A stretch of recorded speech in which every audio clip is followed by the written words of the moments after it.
Welcome back to Cocoanix 3D printing. In today's video I'm going to show you what you can do with that old, dusty, neglected 3D printer that might be sitting in your garage or an attic. Instead of letting it collect dust, you can turn it into something genuinely useful. Some of these projects need a few cheap parts, some of them you might even have at home. Others are a bit more advanced and better suited for experienced makers. But don't worry, I'll walk you through all of them so you know exactly what you're getting into. Without further ado, let's get into it. First up, and honestly my favorite way to repurpose an old printer, is turning it into a vinyl cutter. I've actually made a whole dedicated video on this exact project, so if you want a full step-by-step breakdown, go check that out after this one. But here's the short version. By swapping out the extruder and your hot end for a small drag knife mount, you can turn your old 3D printer into a machine that cuts vinyl stickers and decals at home, without spending hundreds of dollars on a dedicated machine like a Cricut. The best part is how cheap this upgrade is. A basic drag knife can cost as little as $8, and you can 3D print your own mount. If there's none available for your printer, you need to design it yourself. From there, you load your design into Polycut software, place a sheet of adhesive vinyl onto your bed, and let the printer trace out the design with a blade instead of a nozzle. I've personally made tons of stickers this way, logos of my channel, custom decals for my car, designs for my bike, gifts for friends. Once you get those settings dialed in, like blade depth or cutting speed, the results honestly rival what you get from a proper commercial cutter. If you do any kind of branding, small business work, or just want to custom stickers for fun, this upgrade alone can make your old printer worth keeping.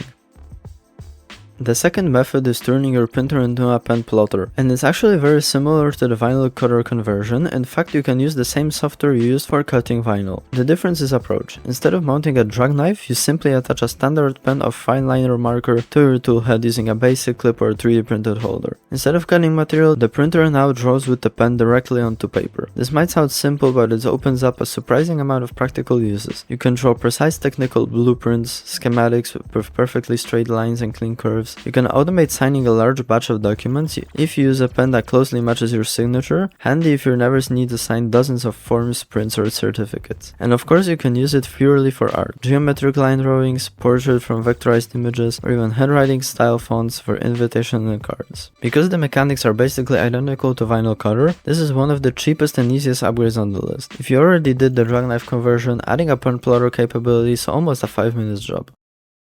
Today's video sponsor is PCBWay. If you build things, PCBWay is worth knowing about.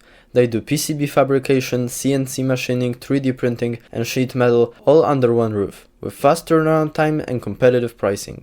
And if you're new to this and not sure what to order, PCBWay has a shared project section where the community posts open source designs that you can order directly. It's a great way to get your first part made without needing to design anything from scratch. I've used them for my own projects and the quality was amazing. If you're a new user, you will also get a $5 discount on your first order. Make sure to check them out. Links in the description. Now let's get back to the video. The third method is less about repurposing and more about bringing your printer into fully modern era. For a relatively small investment, you can upgrade your old machine to print almost as fast and as reliably as something like a Bambu Lab. I've actually made a full video on this where I just upgraded my old Ender 3 clone into what I honestly call an insane printer compared how it performed stock. The core upgrades you'd want to look at are: first, a better mainboard with silent stepper drivers. This alone transforms the experience. No more loud grinding motor noise every time your printer moves. Second is installing Klipper, ideally running on a Raspberry Pi or similar single board computer. Klipper offloads a lot of the motion and planning calculations from the printer's own weak processor to the Pi, which allows for much faster and more precise movements than stock firmware ever could handle. Third is input shaping. This is a feature enabled through Klipper that measures and compensates for the vibration and resonance in your printer's frame, letting you print at much higher speeds and accelerations without the ringing and ghosting artifacts you normally see on print. And finally, converting to direct drive extrusion if your printer originally used a Bowden setup. Direct drive gives you much better control over your filament, especially with flexible materials, and generally improves the print quality and reliability. None of these upgrades are wildly expensive on their own, and you don't have to do them all at once, but together they can completely transform a slow, loud, unreliable old printer into a machine that genuinely competes with modern out-of-the-box options for a fraction of the price of buying new.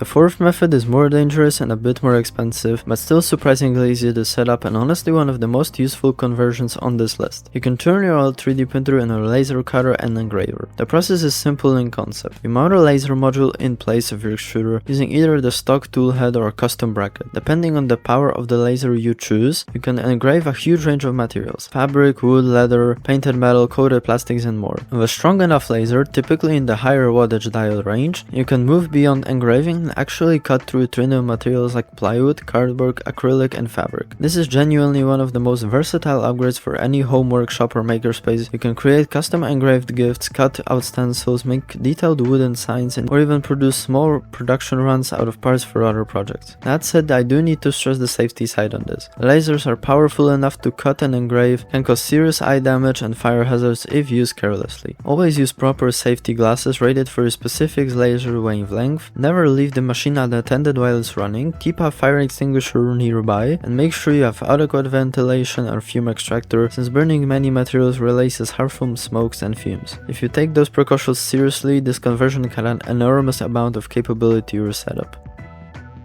Actually, really quick before I go further, only 1% of the people watching my videos are actually subscribed. So if you're watching this and you're not subscribed and you're enjoying the content, just hit the subscribe button. It's free, it takes half a second, and it means YouTube actually shows you the next videos. Okay, back to it. The fifth and final method on today's list is for the more advanced and adventurous makers out there, and definitely the most experimental: converting your old 3D printer into a full CNC cutter. This one is a significant step up in both complexity and cost compared to everything else on this list. You typically need to design, print or fabricate custom adapters and mounts, since 3D printer frames aren't originally built to handle the forces involved in CNC milling. You also need a proper high power spindle motor to replace your extruder, capable of spinning a cutting bit at high speed. People have had real success using converted printers to cut and shape wood with some careful tuning. Even some machinists have managed to cut aluminum. However, I want to be upfront that cutting material really pushes the limits of what a converted 3D printer frame can handle. These frames were designed for light, precise movements, not the vibration and lateral force of milling. If you're serious about cutting harder materials like aluminum, you want to reinforce the frame significantly, use a much more rigid gantry setup, and consider upgrading your linear rails and bearings for extra stability. It's not a project for beginners and it will take some trial and error, but if you're up for a challenge, it can turn your old 3D printer into a genuinely capable small-scale CNC machine for a fraction of what dedicated CNC router would cost.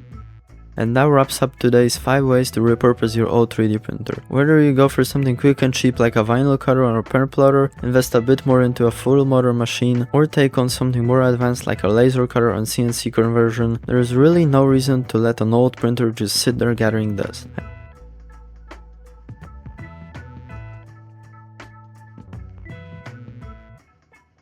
I hope you enjoyed this video and found some inspiration for your next project. If you did, make sure to hit that like button and subscribe for more 3D printing content like this. Thank you all so much for watching and I will see you in the next one. Bye.